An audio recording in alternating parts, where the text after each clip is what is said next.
Chosen one, slow down and listen. This moment was not random, and this message did not surface by chance. Something within you was already stirring before you pressed play.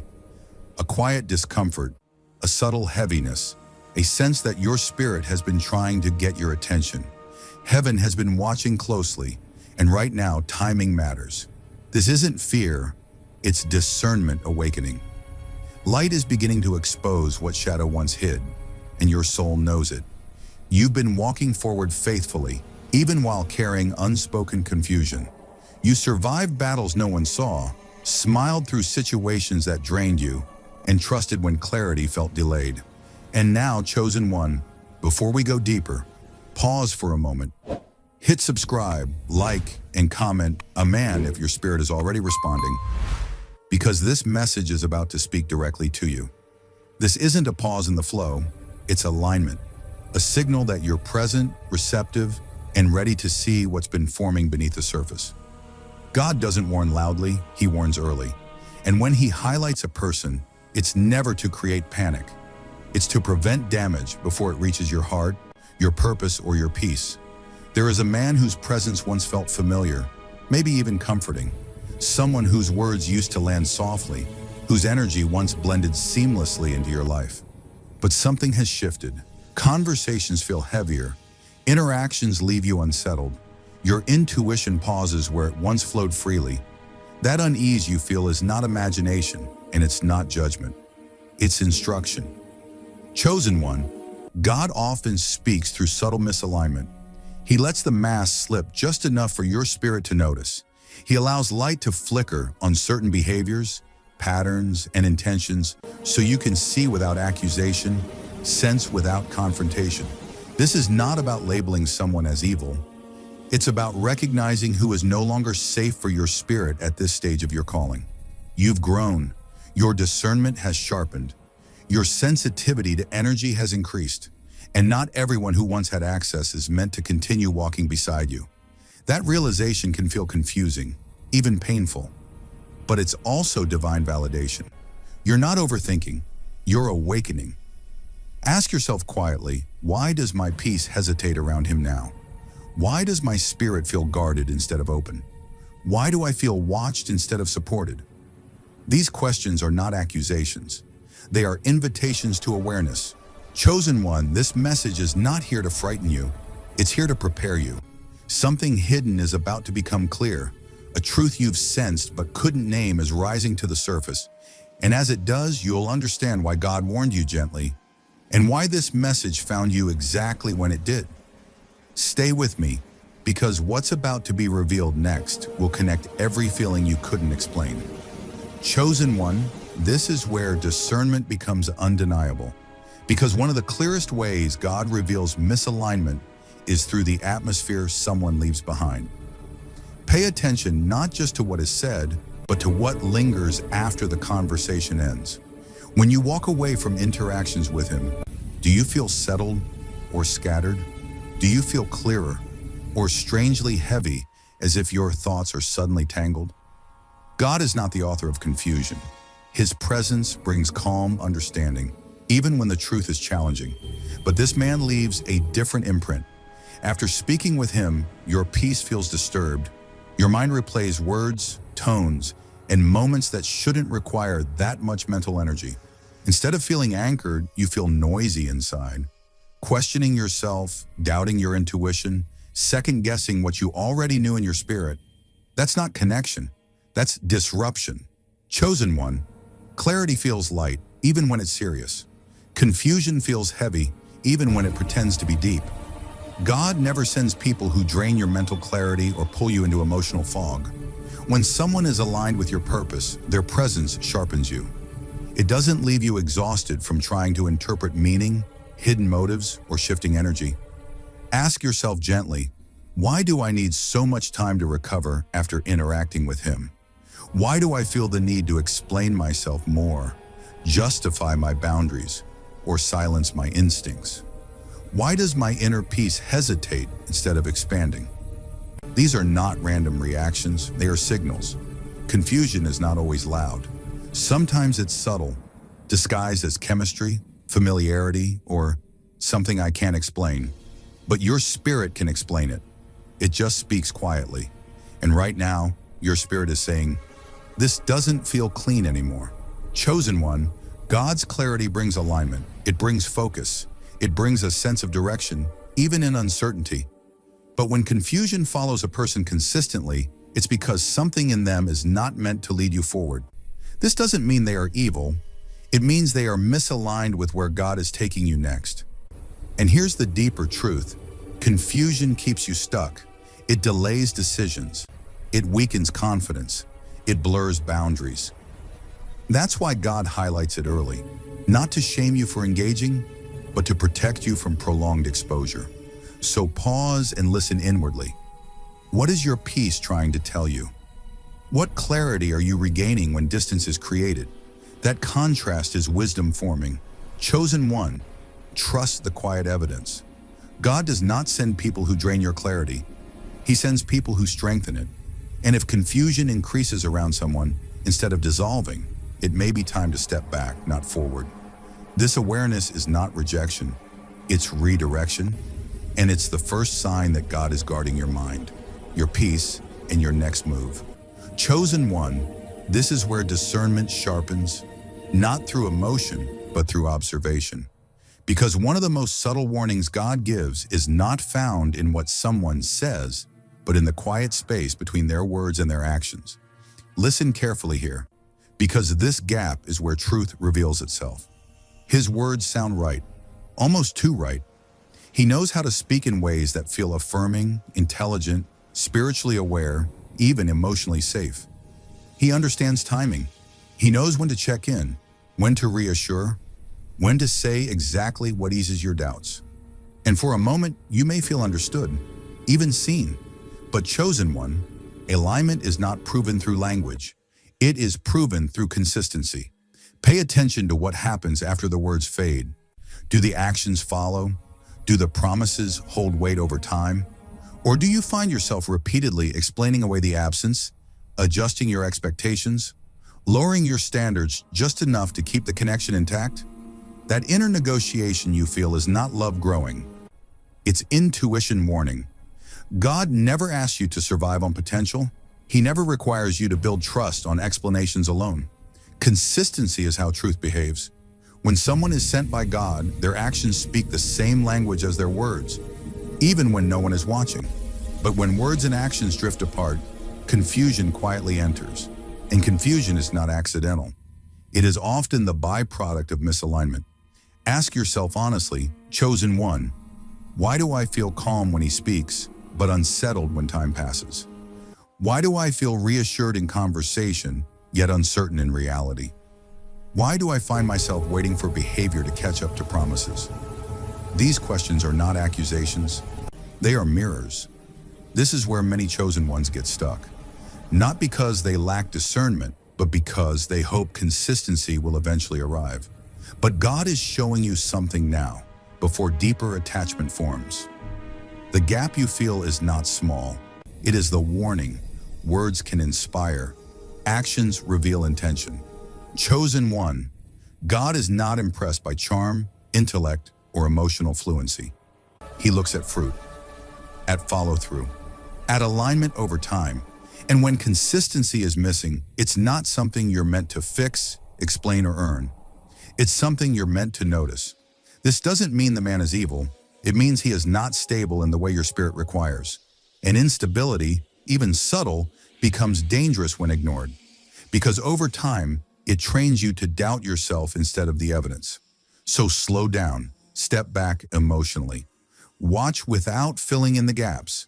Let actions speak fully, because what is real does not need constant clarification. Chosen one, God is protecting you from investing your heart where consistency cannot support it. And the moment you stop excusing the gap, clarity will return. This awareness is not loss, it is wisdom arriving early. Chosen one, this is where the warning becomes unmistakable. Because God's guidance never rushes your spirit. He may move with precision, but he does not push with pressure.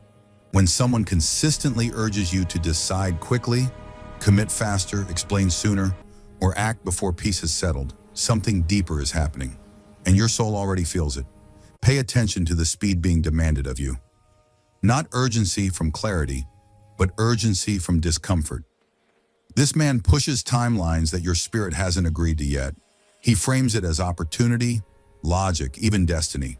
He may say things like, "Why wait?" or "You're overthinking," or "If it feels right, just move."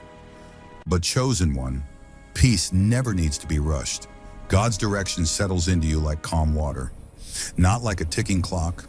Ask yourself this honestly. Why do I feel tense when decisions come up around him? Why does my chest tighten instead of relax? Why do I feel pressured to answer before I've had time to pray, reflect, or listen inwardly? That pressure is not motivation. It's a signal. God does not compete with time. Pressure does. Anything that urges speed without peace is not from God. Divine alignment allows space for confirmation. It allows breathing room. It allows your intuition to speak fully. But pressure compresses you. It narrows your vision. It pushes you into agreement before discernment has finished its work. Chosen one, pressure is often a disguise. It hides insecurity. It hides control. It hides fear of exposure. When someone rushes you, they are often trying to secure access before clarity arrives. Because clarity slows things down, and misalignment cannot survive patience. Have you noticed how your discernment becomes louder when you pause? How questions surface when you take your time? That's why the push exists. God's timing feels steady, even when it's unexpected. Pressure feels anxious, even when it sounds reasonable. This is not about being difficult or unavailable. This is about honoring your spiritual pace. You are allowed to wait. You are allowed to say, "I need time." You are allowed to move only when peace confirms the step. Anyone sent by God will respect that rhythm, not resist it. So let me ask you, chosen one, who benefits if you rush? Who gains if you move before clarity settles? And what does your spirit say when you imagine slowing everything down? Notice how peace returns when you remove the pressure.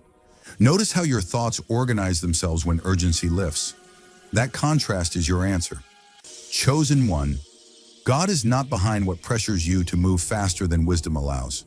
He is protecting you by revealing it now, before rushed decisions become heavy consequences. Slow is not weak. Waiting is not fear.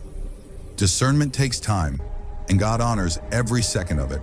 Stay grounded, stay patient, stay led by peace, because what is truly aligned will never require you to abandon it. Chosen one, this is where the warning becomes deeply personal, because access is sacred. Who gets close to your heart, your thoughts, your emotions, your vulnerability is not a small matter in the spiritual realm.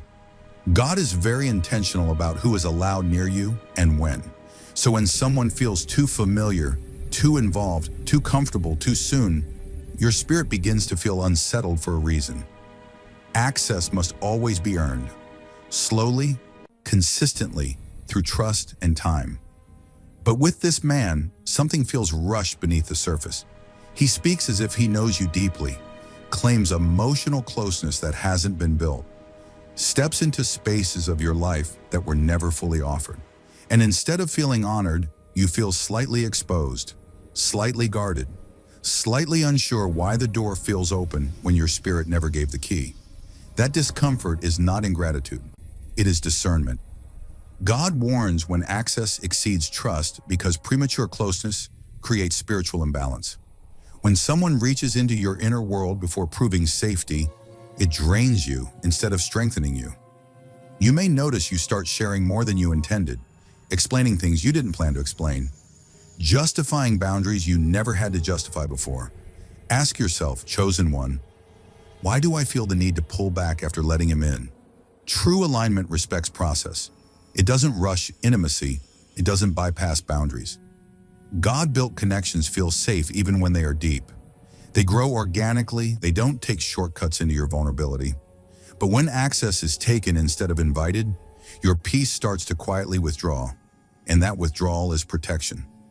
Chosen one, familiarity can be deceptive. Someone can sound understanding without being trustworthy. They can feel emotionally present without being spiritually safe. And when access is given too soon, it creates confusion. because your spirit knows the closeness isn't earned, even if your emotions haven't caught up yet. Have you noticed how your energy feels after interacting with him? Do you feel restored or slightly depleted? Do you feel clearer or more guarded than before? These are not small signals, they are evidence. God does not shame you for opening up. He gently warns you when someone is standing too close to something they haven't protected. Because your heart, chosen one, is not common ground. Your story, your calling, your wounds, your dreams, they are holy space. So let me ask you this. If you slowed the connection down, would peace return? If you reduced access, would clarity increase? Often the answer reveals itself immediately. Chosen one, this warning is not rejection. It is correction. It is God saying, protect what I'm building in you. You don't need to confront. You don't need to explain. You simply need to realign access with trust. Those who are meant to stay will respect the shift. Those who aren't will resist it. And that response will tell you everything you need to know. Stay grounded, stay discerning, stay faithful to the quiet wisdom rising within you. Because God is guarding your heart long before harm can reach it. Chosen one, this is one of the quietest warnings God gives, and also one of the most reliable. It doesn't arrive as drama. It doesn't come with obvious conflict or clear evidence. It arrives as a feeling you can't fully explain, yet you can't ignore either. After interacting with him, nothing is wrong, but nothing feels right. Your spirit feels heavy, not crushed, not alarmed, just off. And that subtle heaviness matters. God often speaks to your spirit before he speaks to your logic. Long before facts become visible, before patterns are obvious, before consequences unfold, he allows you to feel what your eyes cannot yet prove. That weight you sense afterward is not weakness, and it's not overthinking. It is spiritual perception waking up. Notice the contrast, chosen one. When God-aligned people leave your presence, even serious conversations feel clean. You may feel thoughtful, reflective, even challenged, but not drained. But after time with this man, your energy dips. Your thoughts feel slower. Your chest feels tight. You may need solitude to recalibrate, even though nothing bad happened. Why? Because energy is real, and your spirit recognizes misalignment faster than your mind ever could. God designed your inner world to respond to truth instinctively. When something is not meant to attach to you, your spirit resists, quietly, gently, without accusation. That resistance feels like heaviness, like needing space, like a desire to disconnect and breathe again. Have you noticed how relief comes when distance returns? Chosen one, this is not about being emotional or sensitive. It's about being discerning. Before deception shows itself in behavior, it shows itself in atmosphere. Before danger becomes visible, it becomes felt. And God uses that feeling as an early alert, not to scare you, but to prepare you. Ask yourself honestly, why do I feel more like myself away from him than around him? Why does my energy recover when the interaction ends? Why does silence feel peaceful again? These questions are not judgments, they are confirmations. Heaviness is not always oppression. Sometimes it is warning. God alerts you through feeling before facts become visible, because facts can be denied. But your spirit cannot lie. And the more you honor that signal, the clearer your discernment becomes. Ignoring it doesn't make it disappear.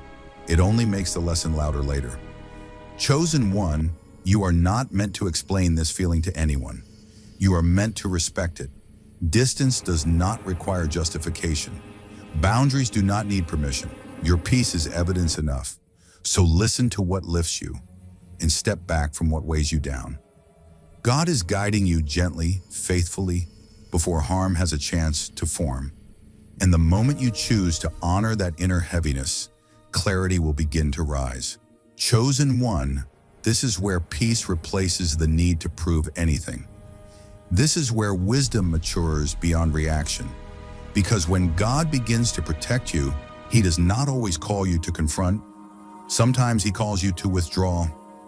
And that can feel uncomfortable at first, especially if you're someone who values honesty, clarity, and closure. But hear this gently. Distance is not avoidance when God instructs it. Distance is obedience. You don't need to expose him. You don't need to explain yourself. You don't need to win an argument or reveal hidden motives. God is not asking you to become loud. He is asking you to become aligned. There is a time when confrontation feeds what it's meant to end. There is a time when explanations create openings that were already closing. And there is a time when silence becomes the safest boundary you can set. That time is now, because what God is removing does not need a dramatic exit. It needs no access. Chosen one, notice how your spirit feels when you imagine stepping back quietly. No accusations, no speeches, no emotional unraveling, just space, just stillness, just you returning to yourself. That sense of relief you feel, that's confirmation. God's protection often feels like peace, not power. We've been taught that strength always looks like confrontation, like standing your ground, defending your truth, making yourself understood. But spiritual maturity knows when not to engage, because not every situation requires your voice. Some require your absence, and God knows which is which. Ask yourself this honestly. What happens to your peace when you consider explaining everything? Does it increase or tighten? What happens when you imagine simply creating distance? Does clarity return? Does your breathing slow? Those internal reactions are guidance. Chosen one, when God asks for distance, it's because proximity would cost you more than separation ever could. Distance limits influence. Distance protects your emotions. Distance prevents manipulation, confusion, and unnecessary entanglement. And most importantly, distance keeps your discernment clear. You are not responsible for how he interprets your silence. You are responsible for how you steward your peace. Obedience doesn't always look spiritual to others. Sometimes it looks quiet. Sometimes it looks uneventful. Sometimes it looks like choosing not to reply, not to engage, not to revisit. But heaven recognizes it immediately. And here's the deeper truth. When someone is meant to stay in your life, distance doesn't threaten them. It clarifies them. Those aligned with you will respect the boundary. Those who aren't will react. And that reaction will tell you everything you need to know without a single confrontation. So rest here, chosen one. You are not being passive. You are being protected. Let God handle what you don't need to touch. Let silence do what words cannot. And trust that quiet distance is not weakness. It is wisdom in motion. Because sometimes the safest thing you can do is simply step back and let God finish the work he already started.